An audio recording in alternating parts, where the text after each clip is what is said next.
সরবরাহ সংকটের অজুহাতে রাজধানীর বাজারে বেড়েছে অধিকাংশ সবজির দাম।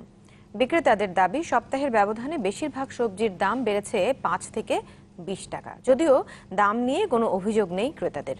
এদিকে মাছের দাম কমেছে কেজিতে 20 থেকে 50 টাকা, আর মাংসের বাজার আছে একই রকম। শীতের মাঝামাঝি রাজধানীর বাজার এখন সবজিতে সয়লাভ। তারপরেও সুখবর নেই ক্রেতাদের জন্য।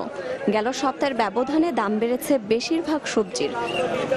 রাজধানীর কারণ বাজার ঘুরে দেখা যায় প্রতি কেজিতে সবজি ভেদে দাম বেড়েছে 5 থেকে 20 টাকা। দাম বাড়ার কারণ হিসেবে বিক্রেতারা বলছেন তুলনামূলক সবজির সরবরাহ কম। এতদিন যাবত তো মালের দাম অনেকটাই কম ছিল, কম আছে এবং থাকবে। তো এই দামটা মনে হয় বাড়তির কারণ মাল কিছু অনেকটাই কম ঢুকছে। কম ঢুকার কারণে একটু ব্যতিক্রম হয়ে আছে। আমার কাছে চিচিঙ্গা আছে মনে হয় 60 টাকা বেচতেছি, কলা 60-50 বেচতেছি, মটরশুঁটি বেশি 60 টাকা, বেশি আলাসি বেশি 40 থেকে 50 টাকা কেজি।